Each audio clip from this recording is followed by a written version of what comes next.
Assalamualaikum warahmatullahi wabarakatuh. Perkenalkan, saya Febriana Tiratnasari, NIM 090 dari kelas MBS 7F.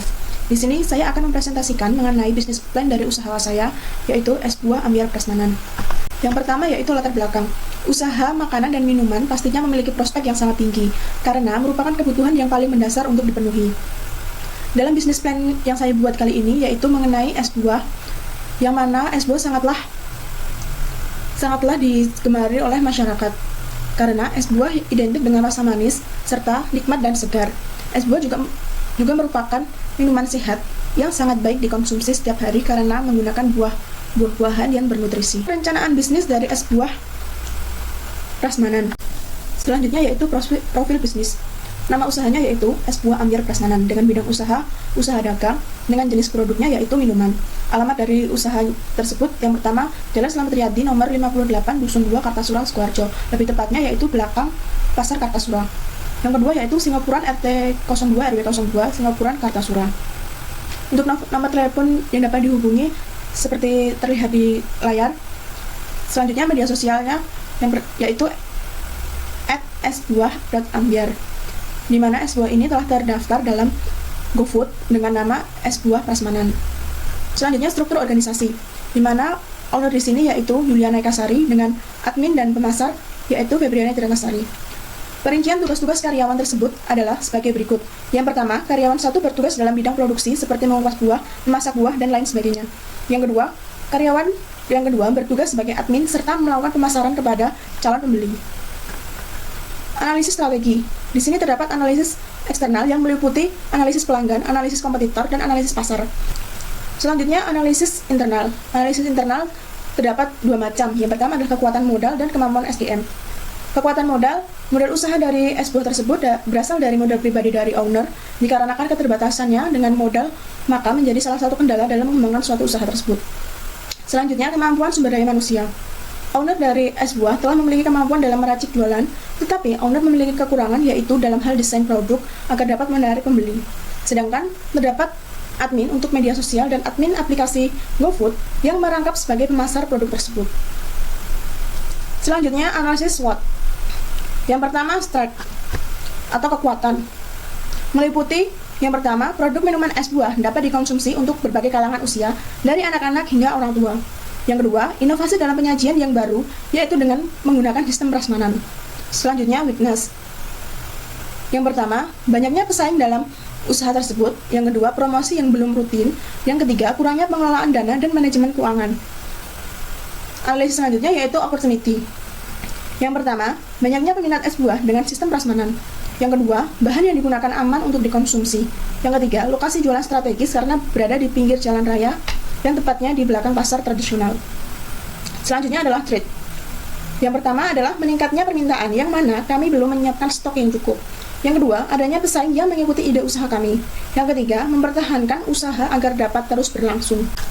Selanjutnya yaitu perencanaan pemasaran. Yang pertama, gambaran umum pasar. Kebutuhan akan nilai gizi dari buah tidak pernah surut. Oleh karena bahan dasar tersebut adalah buah, maka dari itu, es buah ini dapat terjual di pasar. Selain itu, bahan baku yang digunakan mudah diperoleh sehingga dapat terus-menerus diproduksi.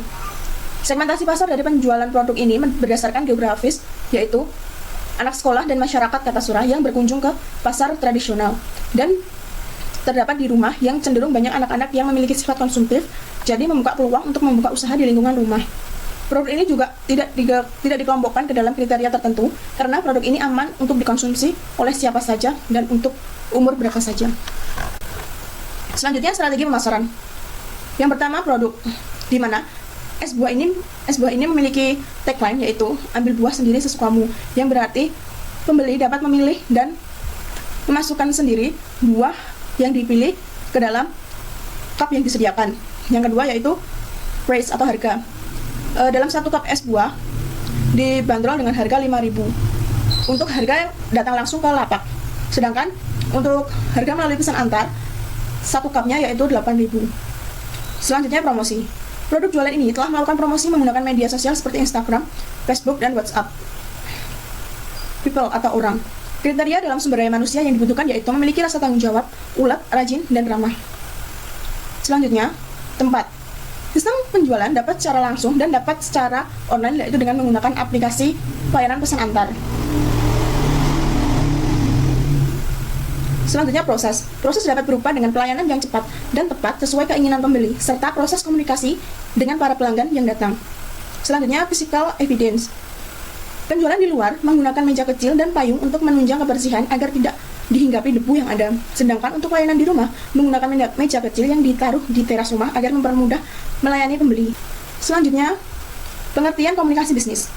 Komunikasi bisnis merupakan proses bertukar informasi antara individu atau kelompok melalui suatu sistem serta dapat dilakukan pada orang dalam perusahaan maupun dari luar perusahaan, yang mana komunikasi bisnis dipilih agar mempermudah dalam pengambilan suatu keputusan, serta komunikasi bisnis dinilai efektif dalam suatu perusahaan demi keberlangsungnya perusahaan tersebut.